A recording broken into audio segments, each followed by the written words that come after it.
Hey everybody, welcome back to another episode of Business and Life Stories with Mike and James. This week we're super excited. We're joined by Devota Swenson, who works in the Austin Crime Lab. So we're going to hear about all that kind of cool stuff. And also, she's real plugged in with the Austin music scene, which I know a lot of people have an interest in. And of course, longtime listeners know that James spent several years on what he calls the sawdust and chicken wire circuit through the southern U.S., trying to become a famous blues. So welcome, Devota. Good evening, good morning, good afternoon, wherever you are. I'm glad to be here. So tell us about the Crime Lab. I mean, that's I think most of us know about is what's on TV. So like, how is it different? I assume you guys don't really have your own private jet to fly everywhere like on CSI. Not yet. Unfortunately, I work for a municipal a city crime lab. So the one thing I can say is it's clean. It's got a lot of smart people in it. We employ mostly scientists, and it makes it a fun place to work. I'm the admin for the unit, so I have 84 people in the division, and it can get quite comical at times. I started my career in law enforcement, working the front counter at the police station, selling reports. So I have great stories from that. I also worked in identification. I've worked in homicide, organized crime, gangs, and transferred over to forensics because it's 9 to 5 Monday through Friday, no overtime, no callback. So it was a much needed transition in my life. So in a crime lab, I have 8 doors that are secured that I have to go through. So I start my day badging in to a very sterile environment. One of the things that our lab used to do when we were running a lot of DNA is I have my fingerprints on file. I have my DNA on file. I take in the work product that we're using, so the supplies, so I can easily contaminate anything that comes into the lab. So I have to be on file.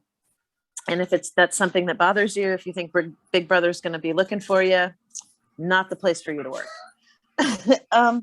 What I do is this is Alo, my show dog. Our guest star. Our guest star today. Thank you. So I process the evidence for grand jury, and I work with the courts to get stuff ready for trial. So what happens is somebody gets arrested, or there's a crime scene. Our crime scenes techs go out, they process the scene, they take photographs, they write reports, they go in the lab, they lift fingerprints, do blood pattern stains, they'll lift the DNA, then that will go up to the DNA lab. They start their process, they do their report. If there's drugs, it goes to the drug lab. They're doing their analysis. Firearms does their analysis. And then it's time to go to grand jury. So some of the reports are ready and some are not. And this is where TV drives me crazy. DNA can take months to develop. It's not instantaneous. There is something coming online called rapid DNA testing that has not been accepted by all the US courts yet. It's a couple years old technology. It's good for matching knowns to knowns. So for parental identification for children, you can match that very easily. But to get a full profile, you're still going to need a DNA lab. Fingerprints, they have a federal system called APHIS, where you can take what's lifted by the crime scene folks on a card, take the digital image, it will search the database, and it can pop up a candidate. So let's say my best friend's house got robbed.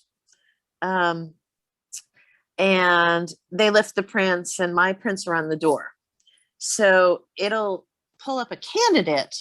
That doesn't necessarily mean it's the person that did it. But since I'm in the system with my 10 prints, they can go, oh, that's Devota. She doesn't matter. And if they can identify a candidate, then it goes to an examiner to verify that that is actually a match, because they're only picking so many points to match in the databases. And that actually requires a physical person to look at. We don't have the AI to do that yet.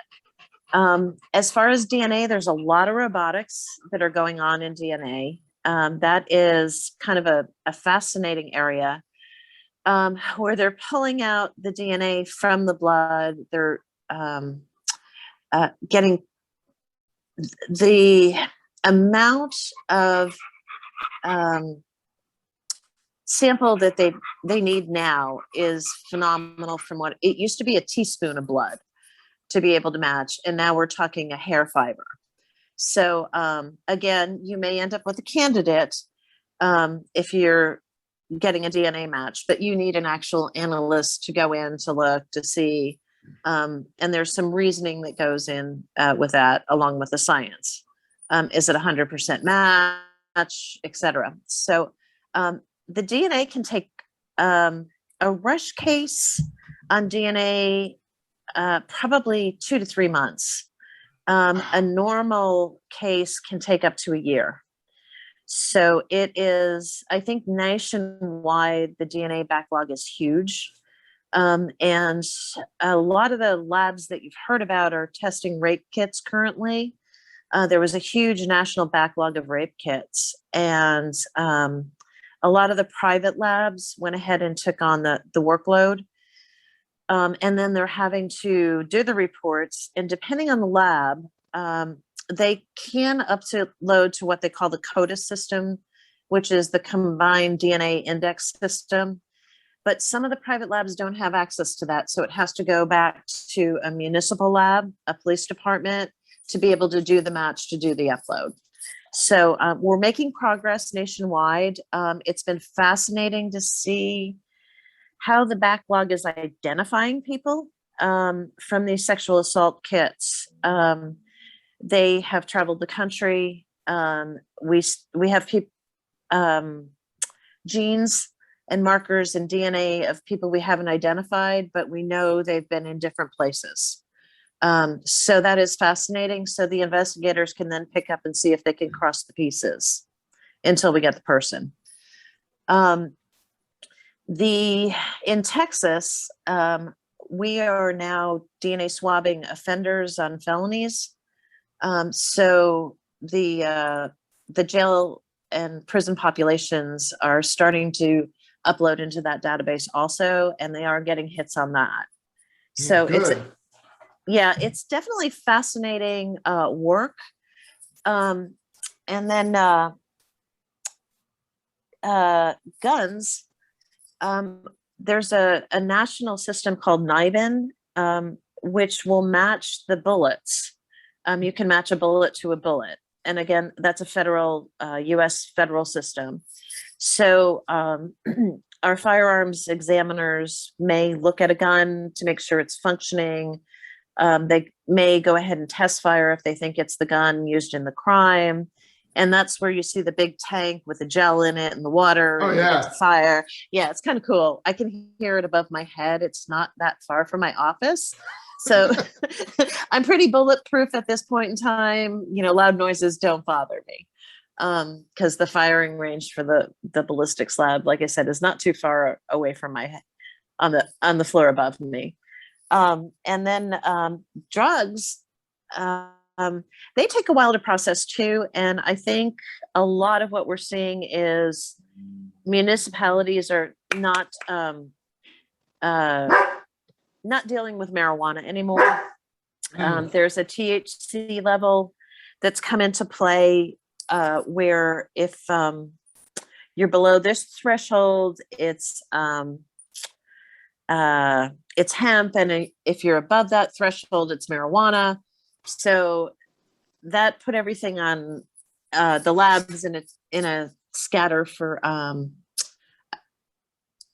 probably put a pause on everything for about 6 months in Texas, where we had to quantify the tests, make sure they were right. But most of the labs are doing much more potent drugs. So your methamphetamines, your fentanyl.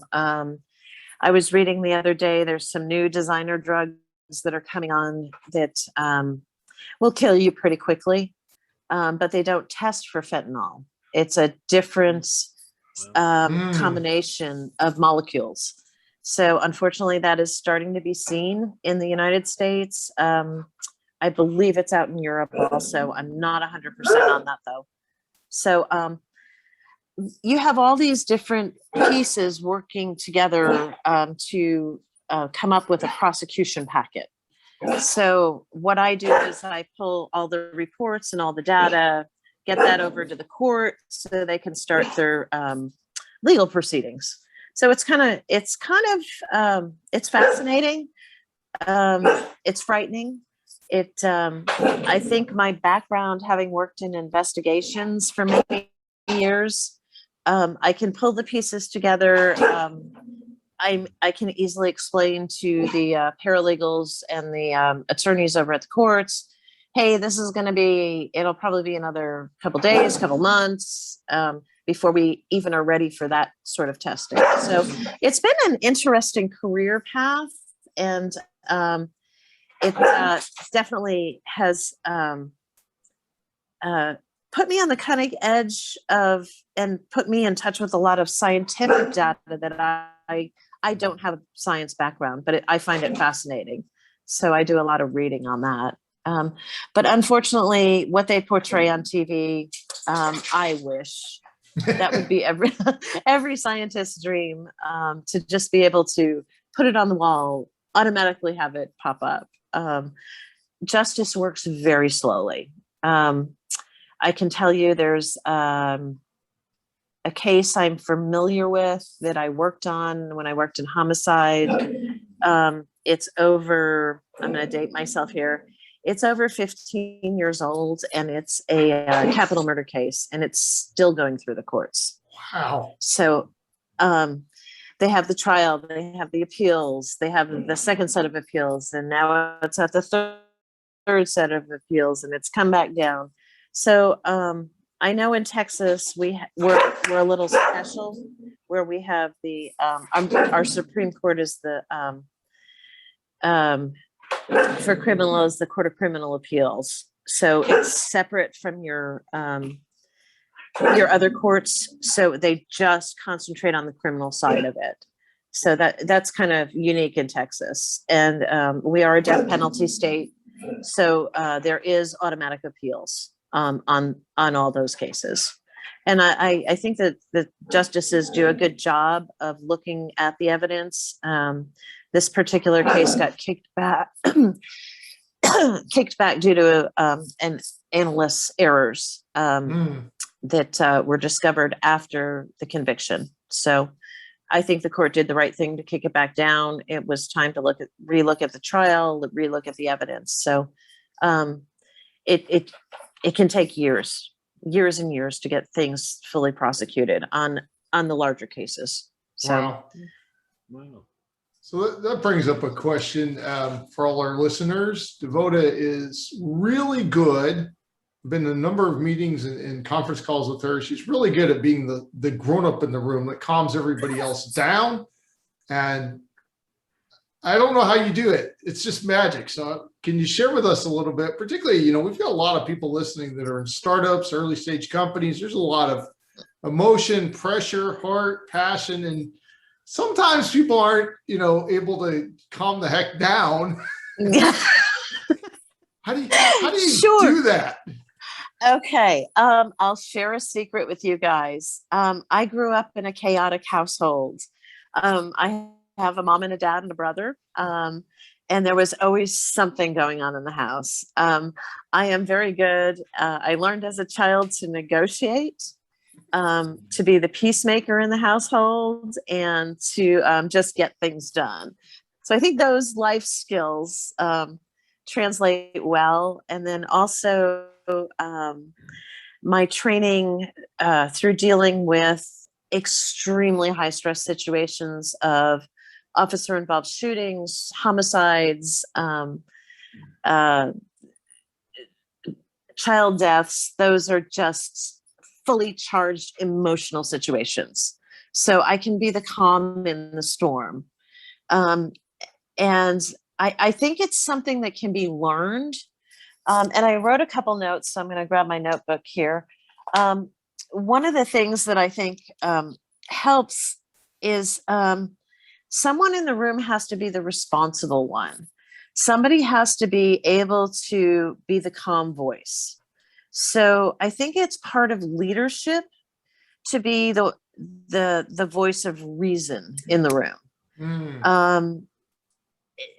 And I think it's the emotional piece, because what I see a lot of times in conflict is people aren't using their listening skills. They're just reacting. They're reacting to a personal attack. They're reacting vivaciously for their point to be made. And I think you have to have a person in the room that can actually sit and listen and be able to get through the clutter to find the point. So you may have a group of people, your goal is the same, but you're coming at it at different angles. So one of the phrases that I like to use is everyone should have a voice. We don't have to agree, but I try and make sure that no one dominates a meeting, nobody dominates a conversation. That I think it's invaluable, especially in the type of areas that you guys are working in. People have to be heard. You may have a lower level person, not the VIP, but you may have somebody that's in the process, or someone that receives the goods, and you're trying to speed up your process. You're trying to improve the process. What about the guy that's taking the stuff in? Is he being heard? Is he having trouble getting stuff from the vendor? Is it coming in upside down, damaged? How is it getting from the vendor to your production? So I think the listening skill is critical to be able to see where you start from and how you're getting to your product. And I think having a voice at the table for everyone is huge. And I think a lot of executives miss that. They make these decisions and then the workforce is going, hey, wait a second, you just changed my whole process. I didn't have a voice in this. And I think that's a lot of frustration we see in the workplace. So like I said, I like to have someone that can stay calm, look at what's our goal, what are you all trying to say, and let me see if I can take it in and be able to reinterpret that for everybody, so that I can say, okay, you think X and you think Y. Can we come to a B somewhere in the middle? So I think a lot, especially in a small work environment, it's a little easier to do. I work in a big, huge, old-fashioned system, especially in the police department. It's always top down. And that's something when I make my jump and retire and go on to other things, I'm going to be looking for a company that where everyone has a voice. And then the other thing is, I think you have to speak to both sides. If there's a conflict, I think somebody has to be able to say and hear both sides of the issue, because again, there's a common ground somewhere, and I'm finding that common ground, or finding that goal, or finding that good. Is really what everybody wants. They want to move ahead. They want to succeed. They want to be happy. they want to be successful. So let's get rid of the clutter and get to the common ground. So that's kind of how I negotiate things. I use it at work. I use it in dog clubs. I use it in, sorry guys, the dogs are barking. Oh, they're fine. They're fine. But I use it in social clubs. So just listening, hearing, looking for what the problem is, not the noise, not the clutter that's coming out, because there's something behind that clutter. Yeah. And I think getting to that is the key to moving forward. Because like I said, I think we all want the same things.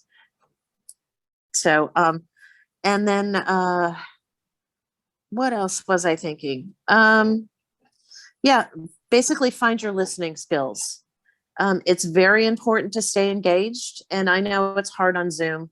We're all in our own little worlds, but you know, when we're in person, you want to look the person in the eye and have that that physical person to person contact, so that they don't feel like they're being dismissed.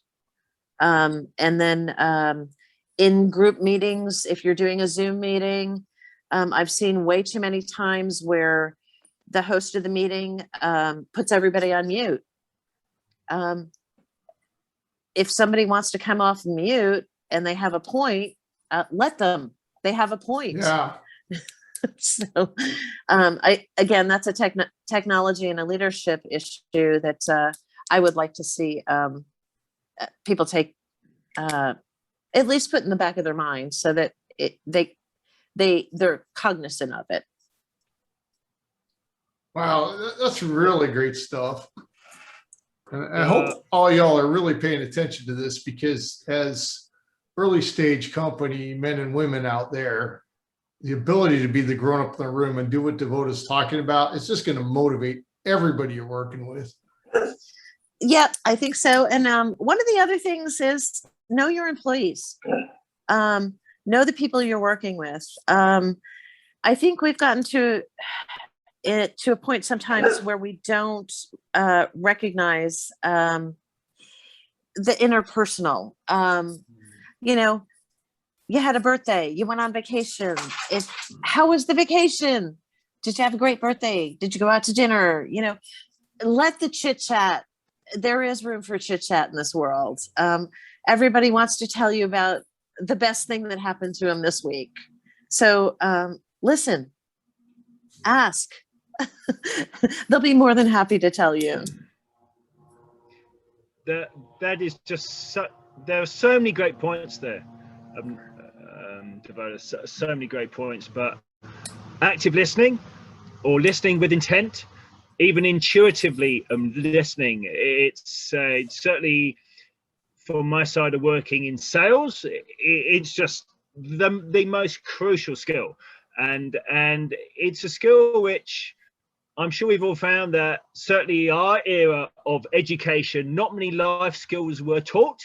It was all about facts and figures, or history, or geography, or maths, or writing neatly, or like whatever it was. And although from what I learned from my children, education has certainly evolved, the ability to listen is transformational. And I guess not just in the workplace, but in maybe a little darker side. I wonder how many crimes would never have been happened if people had just, one, been able to speak their voice, and two, had someone to speak it to who listened to them. And that's obviously at one extreme. Obviously, for most people in an everyday, there's family and teachers and business associates and everything else. But I would be interested about your thoughts about that, because I know that if we were all taught a little bit about active listening, I'm sure the world will be a happier and a safer place. Yeah, I think it definitely, it's a skill that can be learned. And I think in a leadership role, I think it's a critical life skill to take into an office, to take into your business, to take into your sales pitch. You have to be able to listen to the customer to find out what they're looking for. You may have the greatest idea, and you may have purple polka dot wallpaper on the wall, and your customer may walk in and go, that's not going to work for me. I need a different color. Okay, we can change that color. It doesn't have to be my favorite color. It can be yours. So again, being open to that feedback, and it doesn't have to be criticism. It's just feedback. Is huge. Just to have an awareness of it. Like I said, letting people have a voice. And because I think there's a tendency for, I'm certainly guilty of it, but I think there's a tendency to almost assume that we know what someone else is thinking.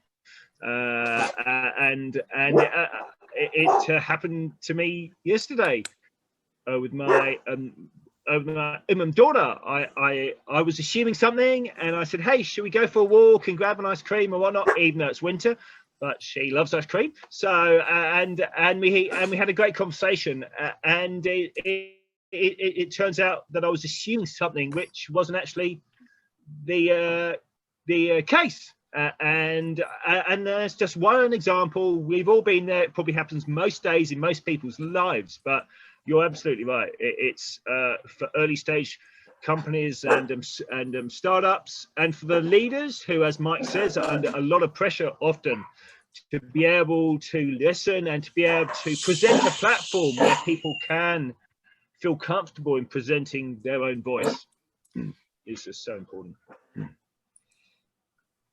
So someone's excited about his dog show appearance tomorrow. I actually have a problem going on. There's a pillow being destroyed at the moment. Uh-oh.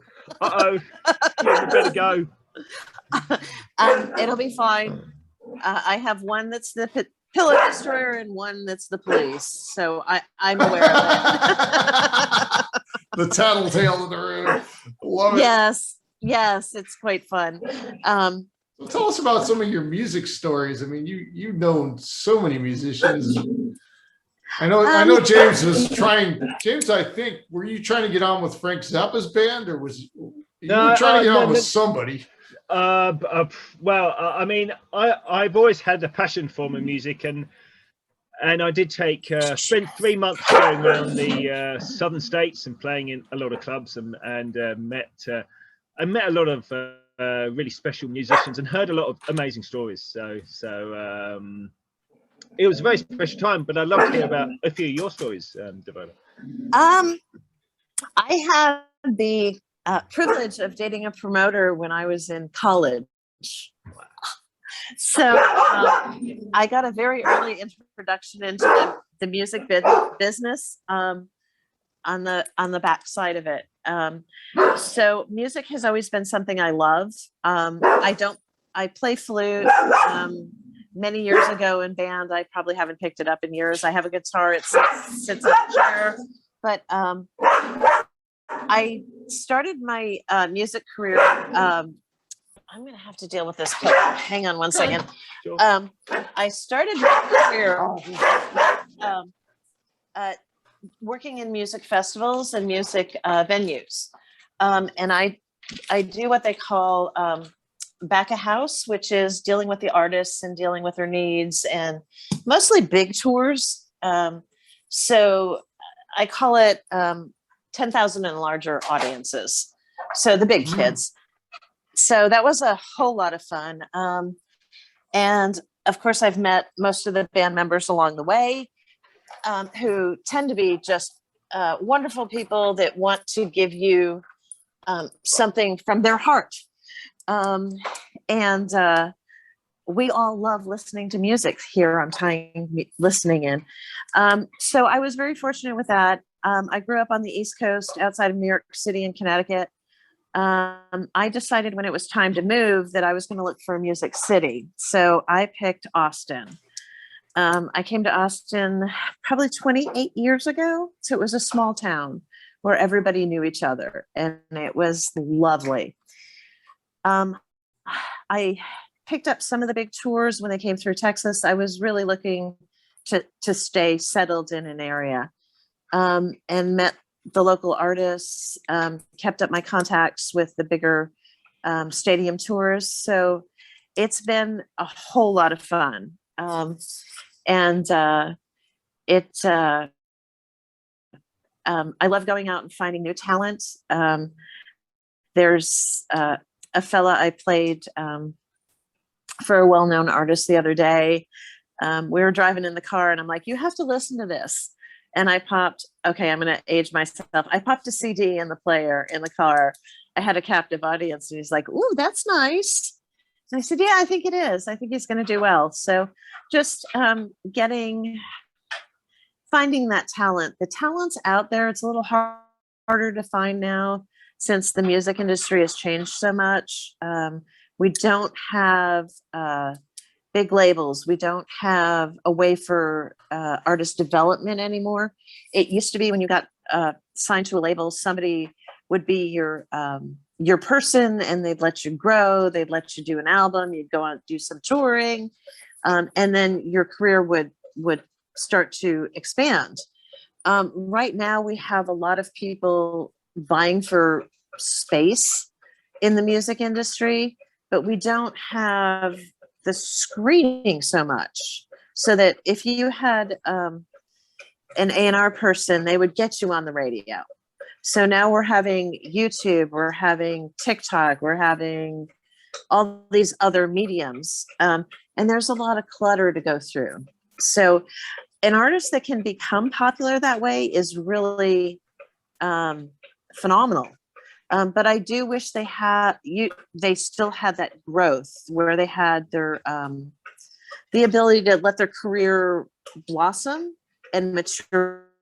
Because I've seen it where you take an artist that's only played at local clubs and they put them on a huge tour. It's not easy. It's a lot of work. It's a lot of responsibility.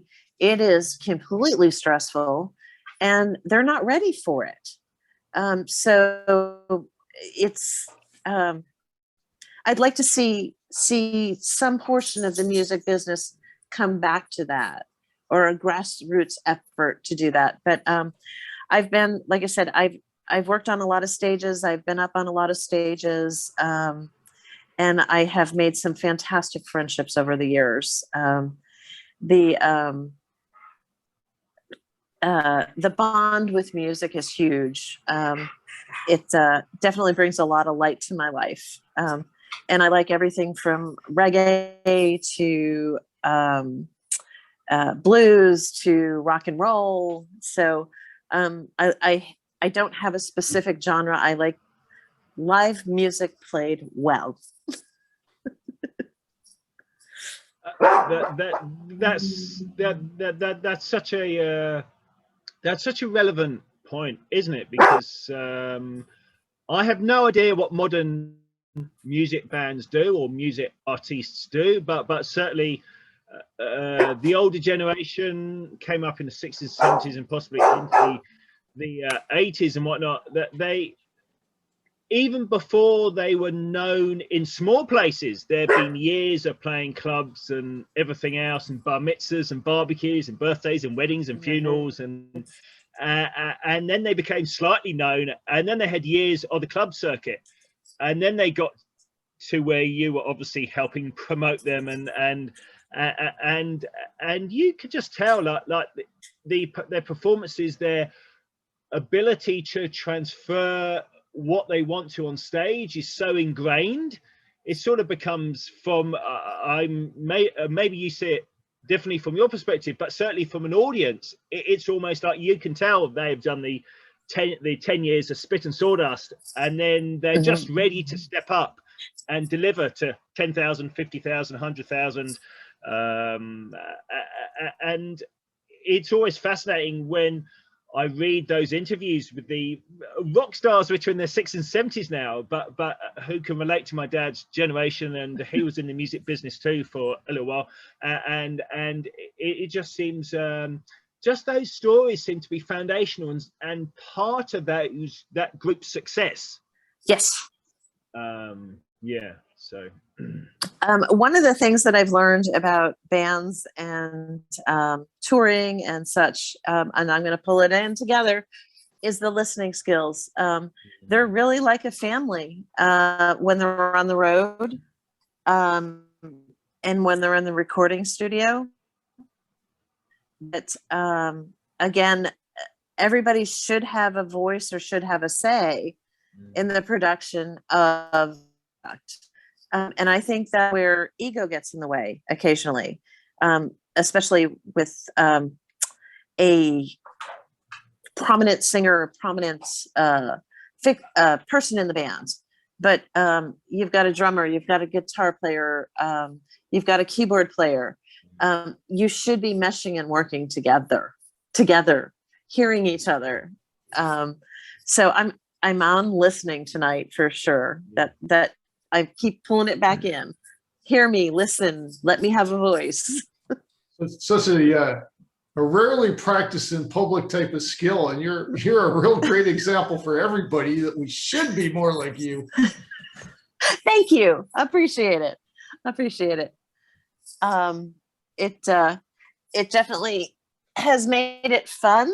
And one of the things that people forget is the person that you're talking to, they want to be the most important person, the most important thing at the moment. And I think a lot of it, and I just did it to you guys because I had a pillow disaster going on, but I want to be present.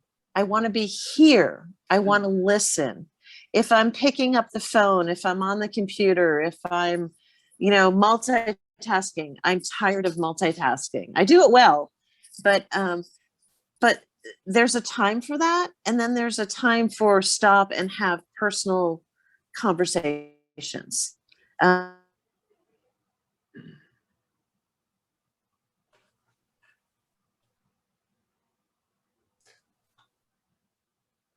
Temporarily frozen, wait for the signal to come back.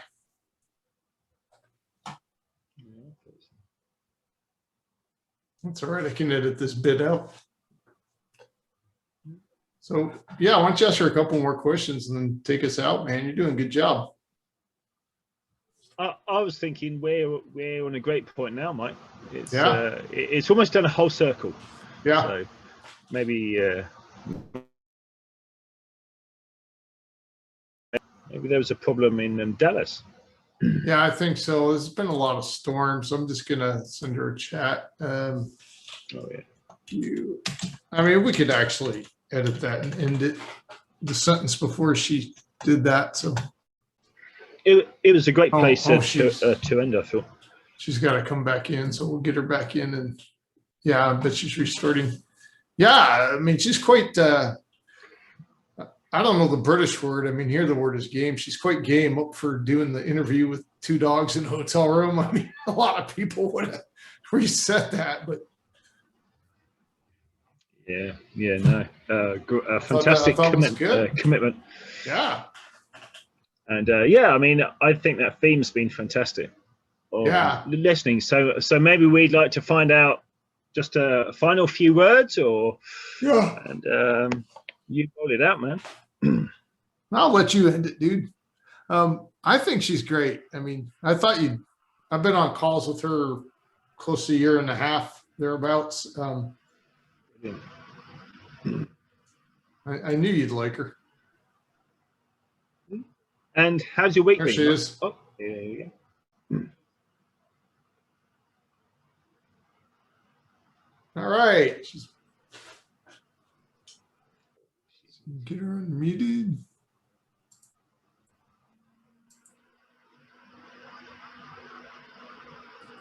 Yep. Can you hear me? Yep, we can hear you now. Oh, yep. Okay, Hey. great. We had to switch technology here. That's okay. What were we at? I forgot. It was almost like a grand finale, really, because we'd done the whole circle, hadn't we? We'd gone through your line of work with the criminal investigations, and then we'd gone through your advice about active listening and in your passion for music. And we were just finishing on the point of it was almost the completion of the circle, with the theme being active listening and allowing everyone to have a voice. Okay, I remember where I was at. So I think it's very important, especially now that we're multitasking a lot, that you allow the time for that interpersonal connection. There's a time for multitasking, and then there's a time for you to listen, to pay attention. You know, when you're speaking to your family or your children or your spouse or your lover, stop, put the phone down, have a conversation.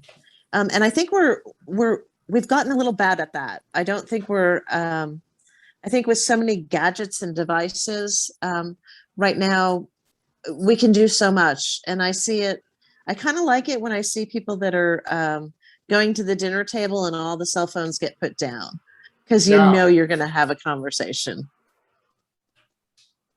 Well, it's been a really fun interview, Devota. Do you have any final words? I want to wish you all success in your businesses. Take your skills, keep it human, keep it positive, and go out and be successful.